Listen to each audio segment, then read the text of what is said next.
La Caisse Desjardins du Cœur des Vallées est fière de contribuer à la programmation de la TVC en vous présentant Infomag. Pour joindre la Caisse, composez le 819-986-1551. Cette semaine à Infomag, retour sur les élections dans l'Est de Gatineau et dans la MRC Papineau. La grande tournée des écoles dévoile ses ambassadeurs et lancement de la 33e campagne d'Opération Nez Rouge Outaouais.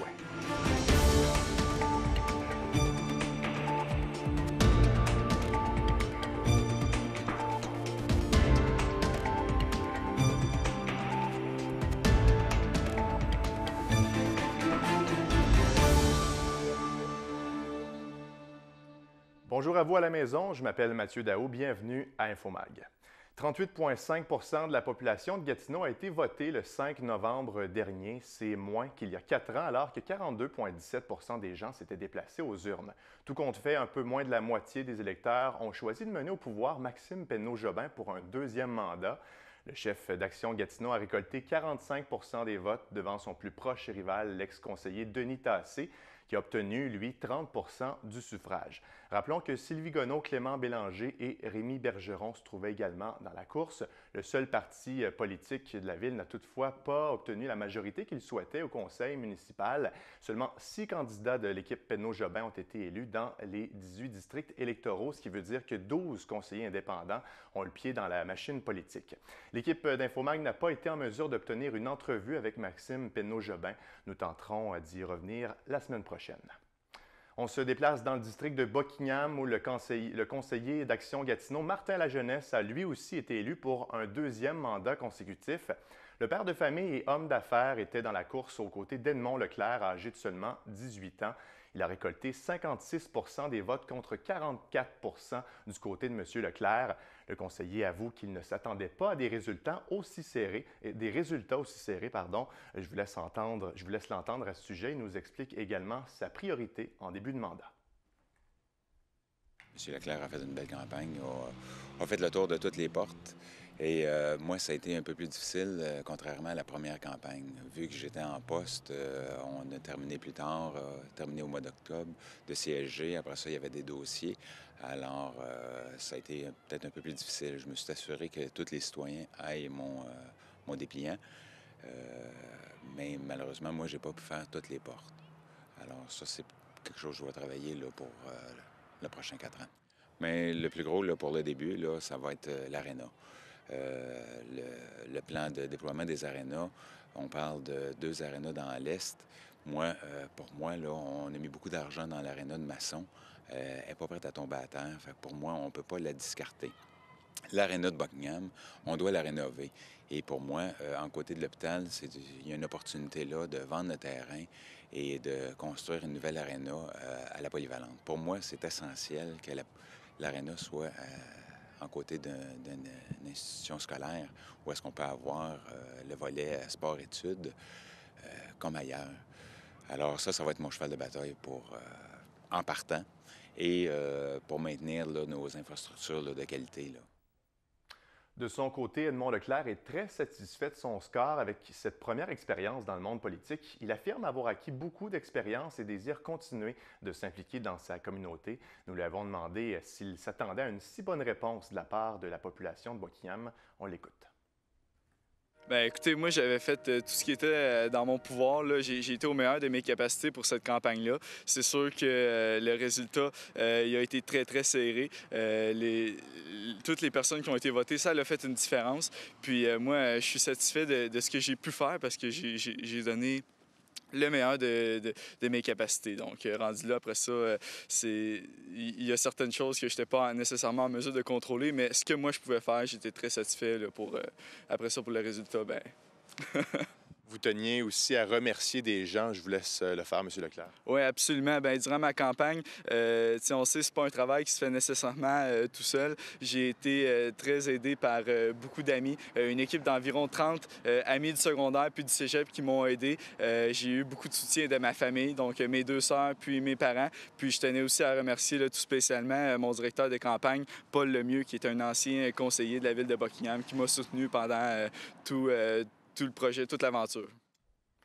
À Masson-Angers, maintenant, le conseiller indépendant Marc Carrière a remporté encore une fois ses élections dans le district 17. M. Carrière a obtenu 67 des votes, soit environ 1700 votes de plus que le candidat d'Action, ou plutôt l'équipe Penneau-Jobin, Alain Bergeron. Un deuxième candidat indépendant, Ghislain Lara, qui était également dans la course, mais il a obtenu seulement 9 des votes. Marc Carrière nous explique comment il a vécu la journée du scrutin et pourquoi, d'après lui, il a encore été choisi par les électeurs. C'est sûr qu'on avait le déploiement de l'équipe, une équipe extraordinaire. On était à peu près tout. Je pense que le test a été encore fait. C'est sûr que la journée comme telle, c'est stressant. Tant aussi longtemps que les boîtes sont pas ouvertes, on ne sait pas ce qui se passe dedans. Mais tout le long de la campagne, je sentais très bien le résultat de tout ça. En fait, c'est le résultat de 4 ans de travail que les gens là, appréciaient. Ce que j'ai soumis encore aux électeurs, bien sûr, après les avoir écoutés, la totalité est réalisable. C'est sûr que c'est pas demain matin que tout sera réalisé. Il reste beaucoup de travail à faire. Donc, moi, je suis confiant pour la réalisation de ce que j'ai soumis. Donc, j'ai pas vendu de rêve, j'ai pas vendu n'importe quoi. Ça reflète vraiment ce que les citoyens ont besoin dans notre secteur. La construction d'un aréna de 2 glaces sur la rue Georges, une nouvelle bretelle sur l'autoroute 50 vers la rue Georges, l'amélioration de certaines intersections et du service de transport en commun font notamment partie de ses priorités pour les 4 prochaines années. Il dit être prêt à travailler encore une fois avec le conseiller de Buckingham pour faire avancer certains dossiers. Je laisse entendre ses remerciements envers la population. Autre que dire merci. Merci de l'accueil, surtout. Merci de l'écoute. C'est un travail de collaboration. Moi, avec mes citoyens, c'est vraiment ça que c'était. C'est un travail de collaboration. C'est une grande marque de confiance. Pour moi, c'est un privilège de représenter ces gens-là. Donc, je vais continuer dans ce sens-là. La municipalité de Lange-Gardien, située au nord de Buckingham, a élu Marc-Louis XVI comme nouveau maire. L'homme politique est bien connu des citoyens et citoyennes car il a été conseiller du district Arpenvert pendant 22 ans. Il a vaincu son seul adversaire, M. Michel d'Ambremont, en récoltant 76 des votes. Il prend donc la relève de M. Robert Goulet, qui est en poste à la mairie depuis les 8 dernières années. Voici les réactions de Marc-Louis XVI. Premièrement, je suis vraiment heureux du résultat de l'élection. Comme j'ai dit le soir des élections, je pense que c'est le résultat du travail que j'ai accompli au cours des 22 dernières années. C'est une belle tape dans le dos des citoyens et puis c'est une belle marque de confiance à mon égard. Donc, je suis vraiment heureux du résultat, mais surtout aussi du résultat à 76 %. C'était clair. Donc, étiez-vous confiant de gagner vos élections? Oui, j'étais confiant, mais pour avoir fait des élections à quelques reprises, on dirait qu'à un moment donné, on perd nos repères, on doute, on a un peu moins confiance. On reste confiant, mais je pense que le doute et le fait de perdre tes repères te fait travailler encore plus fort, te pousse à aller encore plus loin. Durant son mandat, on vous rappelle que le nouveau maire désire améliorer le réseau cellulaire et Internet ainsi que la sécurité routière, notamment. Son entrée en poste est tout frais, tout chaud. Il nous explique maintenant les premières choses à faire, selon lui, à la mairie au cours des prochaines semaines. Comme j'ai dit, je veux que le nouveau conseil, on se rencontre rapidement. Je veux qu'on se donne une planification stratégique, des bonnes orientations pour les 4 prochaines années. Les élections étant en novembre, on est déjà en période de budget. On est déjà en période de budget à la MRC des Collines. Donc, pour moi, c'est tout nouveau. J'ai 2 rencontres cette semaine à la MRC des Collines pour les prévisions budgétaires. Et on doit adopter le budget le 22 novembre à la MRC des Collines, qui vient en sorte un peu préparer notre budget à la municipalité de Lange-Gardien. Donc, on va connaître nos codes-parts de la MRC. Donc, on rentre dedans là, à fond en partant. Donc, les élections, c'est au mois de novembre, on est en période budgétaire. Ça commence aussi vite puis aussi raide. Par ailleurs, le district du Lièvre, oui, était le seul où il y avait élection. C'est M. Luc Werner qui a été réélu pour un 2e mandat.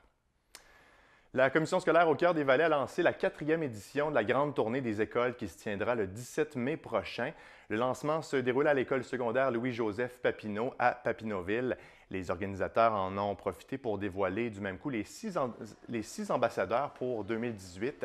Nancy Morin, Anne Lauzon, Sophie Deschâtelet, Cynthia Brunet, Stéphane Bourassa et Odette Bernier sont tous des employés de la CSCV. On vous rappelle que l'objectif de la GTE est de faire le tour d'une quinzaine d'écoles en vélo afin de sensibiliser les élèves aux bienfaits des saines habitudes de vie. Le projet a été imaginé par Frédéric Ménard, un éducateur physique bien apprécié dans la région. Il nous explique ce que les participants pourront vivre comme expérience lors de la GTE. Fort probablement une de leurs plus belles randonnées à vélo de l'année. Donc, c'est l'énergie que les jeunes nous apportent. Donc, on pédale d'école en école. À chaque école, les jeunes, les membres du personnel sont à l'extérieur pour nous accueillir. On est accueillis en héros. À chaque école, on souligne les comportements, les agissements de certaines personnes dans les milieux. Donc, on remet des diplômes pour féliciter un élève et un membre du personnel qui se sont démarqués pour leurs actions liées aux saines habitudes de vie. Puis, par la suite, on saute sur notre vélo puis on pédale jusqu'à l'école suivante. Donc, entre les écoles, il y a des moments plus difficiles. En vélo, parfois, ça peut être la météo, le vent, la pluie, le dénivelé. Mais on est en mesure de conserver nos énergies puis de garder le cap parce qu'on sait, puis on se doit de se présenter à l'heure pour aller voir les jeunes à l'école suivante qui nous ont attendus depuis l'an dernier, en fin de compte. Ceux et celles qui désirent accompagner les ambassadeurs dans cette belle aventure-là, eh bien, vous pouvez vous inscrire dès maintenant dans un des 3 parcours, soit le parcours rural, le parcours urbain et la totale. Rendez-vous au inscriptionenligne.ca/GTE. Maintenant, Opération Nez Rouge-Outaouais lance officiellement sa campagne de recrutement de bénévoles pour son édition 2017. Ceux et celles qui ne se sentent pas en état de conduire à Gatineau et les environs durant la période des fêtes pourront encore une fois utiliser le populaire service. Évidemment, son succès repose sur les quelques 1500 bénévoles qui acceptent d'offrir leur temps à chaque année. Encore une fois, tous les dons iront à différents projets du réseau des sports étudiants en Outaouais. C'est le producteur et ex-animateur vedette Daniel Séguin qui a été choisi comme ambassadeur de la 33e édition. Évidemment, ça a créé plusieurs réactions au cours des derniers jours. Rappelons que M. Séguin a fait du temps de prison pour avoir conduit avec les facultés affaiblies et a payé le véhicule d'une femme enceinte en 2010. Avec son implication, il dit vouloir tourner la page sur cette période de sa vie et passer un message à la population. On l'écoute d'ailleurs. Si vous avez à conduire puis vous avez consommé, regardez les impacts sociaux que ça peut avoir. Moi, les impacts que ça a eu sur mon couple, les impacts que ça a eu sur mon travail. Vous devez réorganiser votre travail. Vous imaginez, si vous êtes chauffeur, vous avez besoin de votre véhicule. Qu'est-ce que ça veut dire? Moi, j'ai une machine dans mon véhicule que je dois souffler pour démarrer mon véhicule, ce qui veut dire que c'est tolérance zéro. Alors, c'est pas un petit peu ou une bière. Maintenant, qu'est-ce que ça a comme effet comme moi? Bien, ça a été évidemment la thérapie parce que ça a beaucoup marqué ma vie. D'accepter de me joindre au groupe Nez Rouge et fait partie aussi de ma thérapie, de ma compréhension des choses. Parce qu'il y en a une victime là-dedans, c'est Mélanie, c'est la demoiselle que j'ai frappée ce soir-là. C'est elle que j'ai en tête, puis c'est elle qui est la plus importante. Moi, là-dedans, je continue un processus. J'espère qu'elle peut passer à autre chose. J'ose espérer qu'elle a passé à autre chose. Pour plus d'informations, pour vous inscrire comme bénévole, vous pouvez visiter le nezrougeoutaouais.com. Voici maintenant la chronique culturelle avec Jessie Laflamme.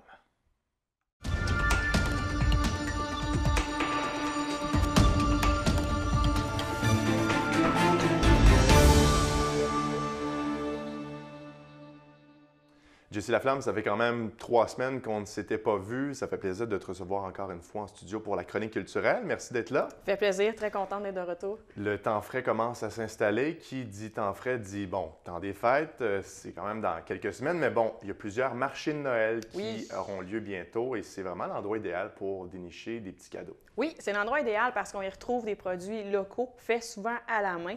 Il y en a 2 qui se déroulent en fin de semaine, soit le 11 et 12 novembre.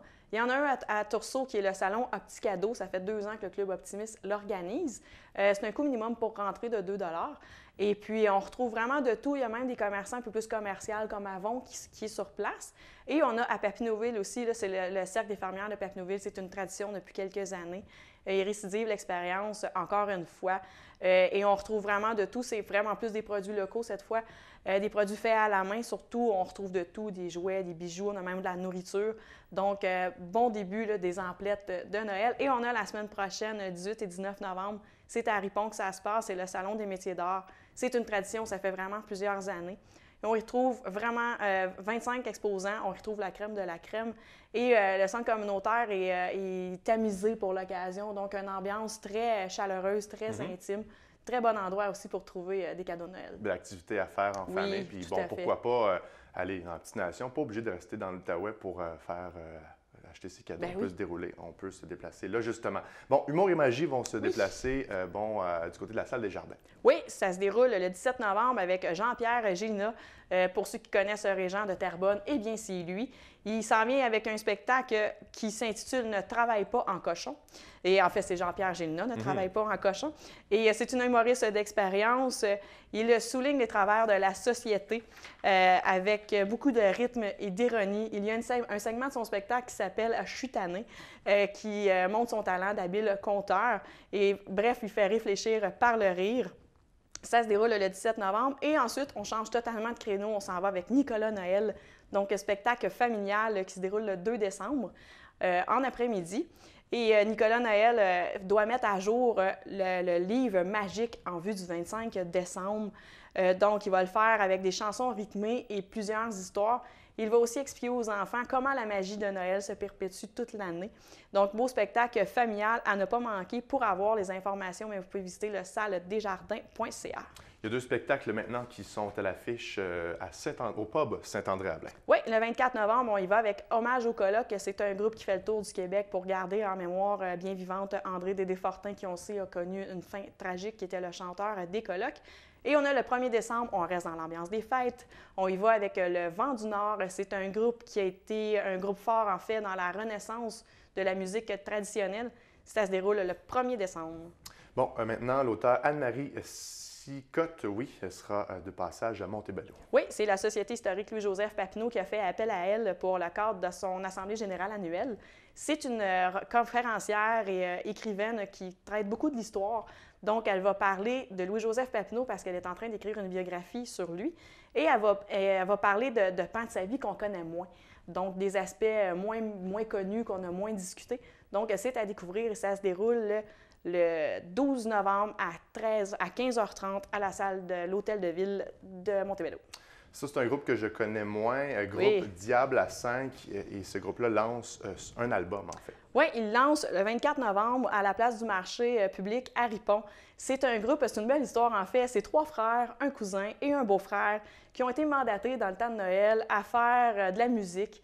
Et étant donné que dans la tradition familiale, il y a beaucoup de musique folklorique, bien, ils se sont fort amusés tellement qu'ils en sont rendus à faire un album. Les places s'envolent rapidement, donc il faut réserver assez vite. Et belle musique, là, sont inspirés là, du groupe Le Portage, aussi de la Tuque Bleue. Un groupe assez jeune. On suit ça avec attention. Bon, en terminant, il ne reste pas beaucoup de temps là, pour voir les œuvres de Louise Falstro. Oui, Louise Falstro, artiste peintre reconnue, surtout pour ses paysages. C'est la dernière exposition qu'elle fait. Elle s'est permis d'y aller un peu dans l'abstrait, dans cette exposition qui s'intitule « Du dehors au dedans », qui se déroule jusqu'au 22 novembre au Centre d'action culturelle de la MRC de Papineau. Voilà pour la chronique culturelle. Oui. Jessie, on va revenir côté élection. On t'a demandé d'être un peu nos yeux pour la petite nation, particulièrement pour la MRC Papineau. Qu'est-ce que tu as remarqué le 5 novembre dernier, le jour du scrutin? Il y a beaucoup de choses à dire. Ouais. Première des choses, je dirais qu'une des particularités, c'est qu'au Québec, il y a beaucoup d'élus femmes. En fait, il y a plus d'élus femmes que d'hommes. En effet. Dans la MRC Papineau, au niveau des maires, on n'a plus de femmes qui ont été élues maires. Il y en avait 4 plutôt, qui étaient en poste, dont celle de Saint-André-à-Velin, mais qui a décidé de partir. Il y en a 3 sur les 4 qui ont décidé de partir. Celle qui restait n'a pas été réélue. Donc, on se retrouve seulement des hommes au Conseil des maires. Ça va changer la donne. Il y avait plusieurs courses intéressantes, dont Saint-André-à-Velin, justement. Il y était 5 candidats dans la course. Et c'est Jean-René Carrière, finalement, qui a remporté la victoire. C'est un paramédic. Il était avant conseiller municipal à Chénéville. Donc, à suivre, là, il y a 10 nouveaux élus au conseil au conseil des maires de la MRC. On va devoir apprendre à les connaître. Oui, bien c'est ça, on ne les connaît pas encore, c'est à suivre.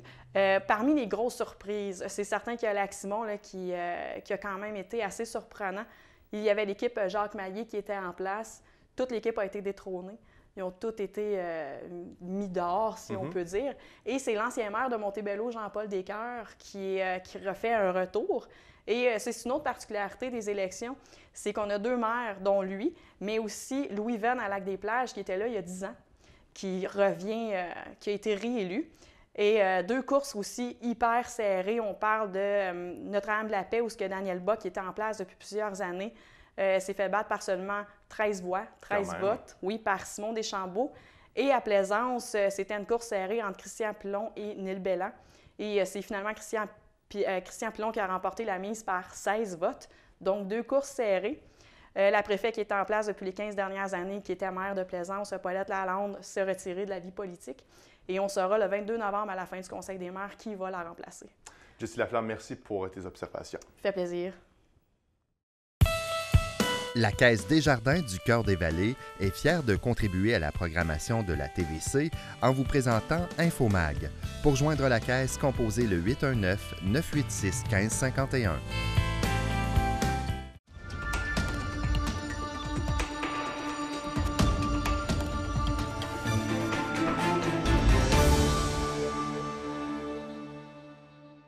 En terminant pour notre entrevue studio cette semaine, on reçoit la nouvelle directrice générale du domaine Chamboisé à l'Ange-Gardien, Mme Marie-Joëlle Tremblay. Madame Tremblay, bonjour. Bonjour. Ça fait 1 an à peu près que vous êtes en poste. Comment ça se déroule au moment où on se parle? Ça se déroule super bien. Oui, franchement, là, on a eu une belle année, une belle équipe, continuité, changement, très bien été cette année. C'est le cas de le dire, c'est vraiment un endroit magique qu'on a ici dans l'Outaouais. Peut-être rappeler un peu aux gens ce qu'on peut vivre comme expérience quand on se déplace au domaine. Oui, bien la mission première de Chamboisé, c'est vraiment d'offrir un endroit pour que les gens puissent venir se ressourcer. Donc, on a des gens qui viennent individuellement. Donc, à ce moment-là, c'est des retraites de silence qu'ils font. Sinon, on a des activités tout au long de l'année, puis là, c'est plus des activités de groupe qui se passent, donc différentes activités, là, dépendamment du calendrier. C'est spirituel, on n'est pas nécessairement obligé d'être pratiquant pour pratiquer une religion pour venir là. C'est vraiment un défi qui reste, somme toute, personnel, c'est ça? Oui, exactement. C'est plus de l'intériorisation. Donc, c'est du ressourcement personnel. On dit spirituel parce qu'à quelque part, tout ressourcement est un peu, justement, là, dans la spiritualité. Mais non, on a autant des activités laïques que chrétiennes, bouddhistes, on a du yoga, on a même des enseignements autochtones. Donc, ça varie vraiment. Il y en a pour tous les goûts. Oui. Depuis votre entrée en poste, il y a 1 an, est-ce qu'il y a des nouveautés à Chamboisé? Nouveauté, cette année, bien, on a eu beaucoup d'activités qui se sont essayées. OK, une première pour certaines activités. Donc, on a des nouveaux animateurs qui ont essayé, qui ont beaucoup aimé l'expérience, puis qui vont revenir en 2018. Donc, ça, on a beaucoup aimé. Fait que c'était surtout ça la nouveauté cette année. Vous êtes ouvert durant l'hiver, j'imagine? Oui, exactement. Ouais. Donc cette année aussi, c'est vrai, c'est en 2018 une nouvelle chose à partir du 1er février. Donc on ferme le 15 décembre au 1er février pour remettre les choses en place, prendre des petites vacances.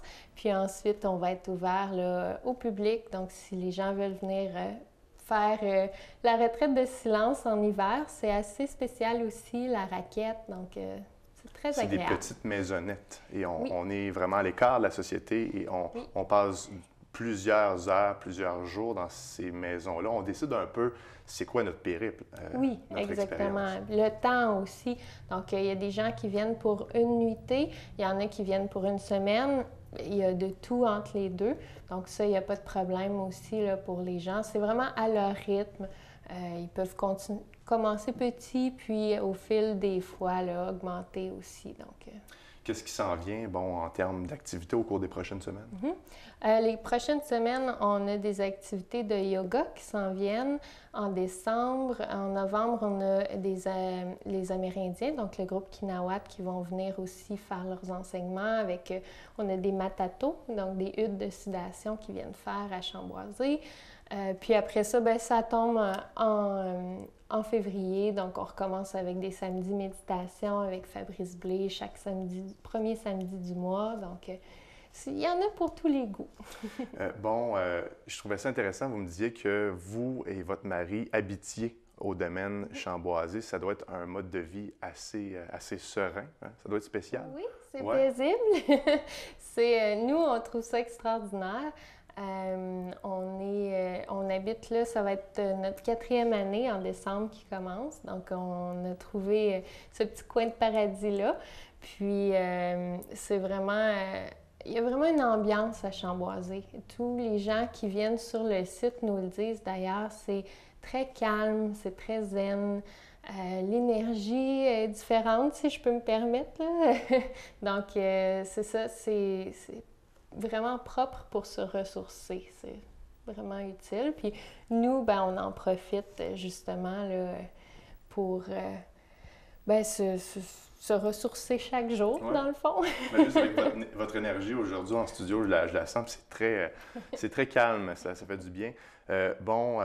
On sait que la municipalité de l'Ange-Gardien va acquérir le domaine à 100% d'ici les prochaines années. À quoi vous attendez comme relation avec le nouveau maire de l'Ange-Gardien?